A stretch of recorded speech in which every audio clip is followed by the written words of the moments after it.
Hey, it's Tuesday. And if it's Tuesday, you know what that means? It's Tech Tuesday. Granny Gear here for Old Guy in a Bike. And on this quick video, we'll be talking about having two wheel sets for your gravel bike, your endurance bike, maybe even your all-road bike. Is it worth it? What are the things you should consider if you're going to do it? Anyway, all that and more coming right up. Stay tuned.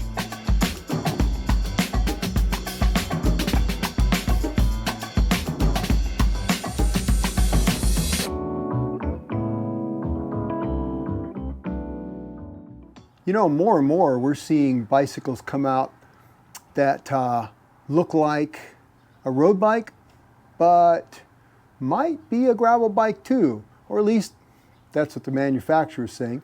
But really the versatility of all road bikes or gravel bikes or even the endurance road bike category these days, it's getting to be pretty wide. You can fit on a lot of dedicated endurance road bikes. You can go 35, maybe a 38 millimeter wide tire. Well, you probably don't want to do that all the time on your road bike, although you could. And if you have an all-road bike, well, you could take a 40 millimeter wide tire or 42, maybe even a 45. Well, that's getting to be a pretty serious gravel tire.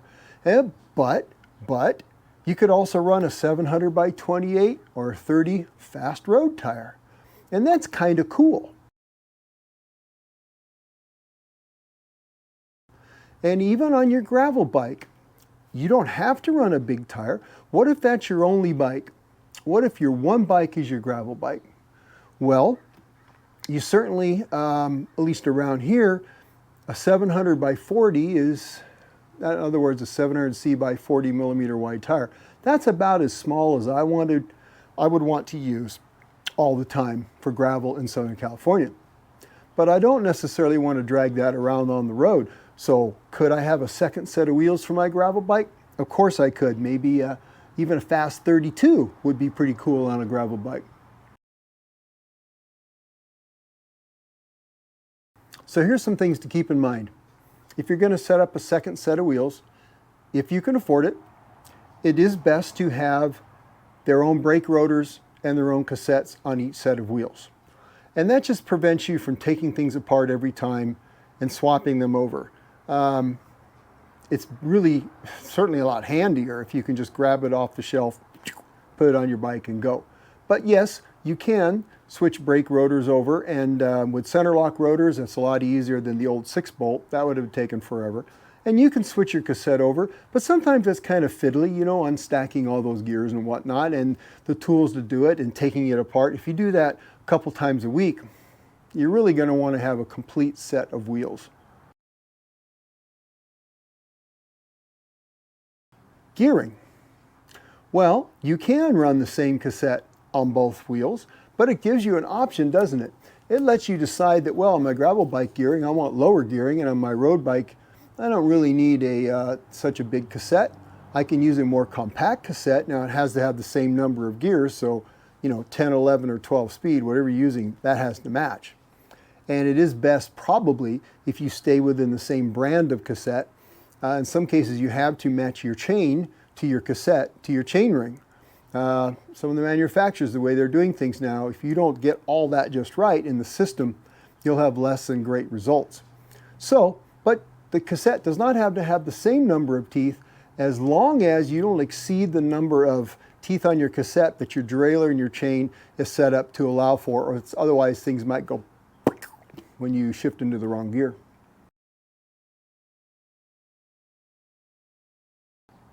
Tires. Well, the biggest reason you do this, right, is to have different tires. So for instance, take a look at these two tires. Now this is a 700 by 40 WTB. Fast, good, hard pack tire. It's a little narrow right now because there's not much air in it. Now I've been reviewing these recently. These are 700 by 45s, Kimberlites from American Classic. Obviously, quite a bit different. So having two wheel sets allows you to move between the two. Now, neither one of these is a road setup, but on my gravel bike, I still like having two sets of wheels and tires.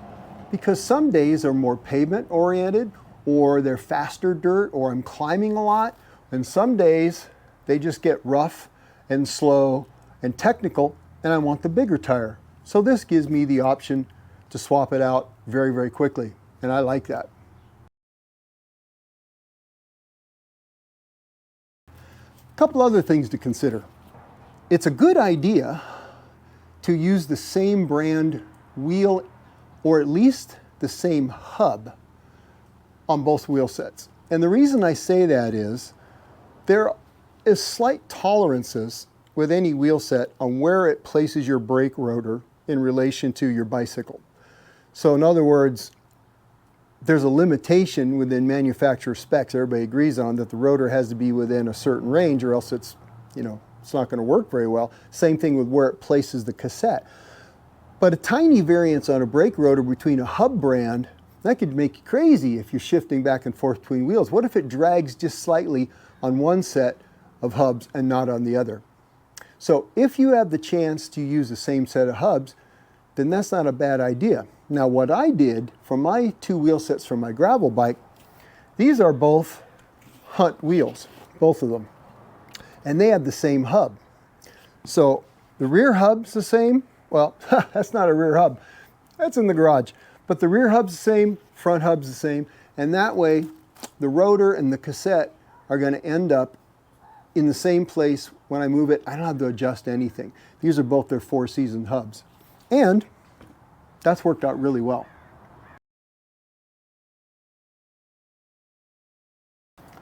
Now another thing to consider, you don't necessarily have to spend a lot of money to do this.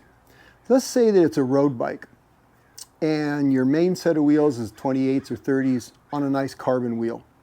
But you want to have an all-road set, but you're not going to use it a lot, and you're willing to accept a little bit of extra weight because, maybe it's a 35 or a 38 tire anyway. You don't want to spend a lot of money. Well, your second set of wheels doesn't have to be this fancy carbon thing. For instance, this simple alloy wheel from Hunt, and you can get them in 15 to 1600 grams and not a problem. That's about where this one is. It's under $600 at the time of this video. Well, that's pretty reasonable. Between that and another cassette and another set of brake rotors and a set of tires, it's still a significant amount of money. You're probably talking about somewhere around $800 the time you're all done, $700, maybe depending upon how expensive a cassette and things are. But you don't have to duplicate your expensive carbon wheel just to get a second wheel set. In fact, a little bit more about the types of wheels you might buy. Don't forget about alloy. And they're one of the reasons this wheel set is so inexpensive, this wheel set from Hunt, both of these actually, is they're aluminum.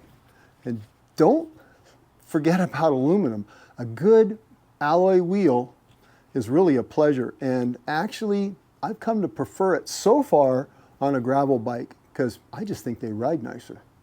Anyway, more about that on other videos.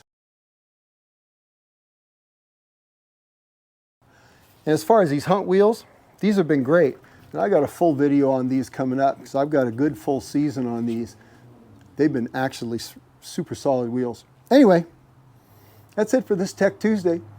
Consider having a second set of wheels for your all-road bike or your endurance road bike or your gravel bike. It does bring a lot of variety and fun to the experience of riding your bike. Having that second set of wheels, that kind of opens up your horizons a little bit. That's it for this Tech Tuesday. You guys take care, have a great week, go ride your bike. Old Guy and a Bike out.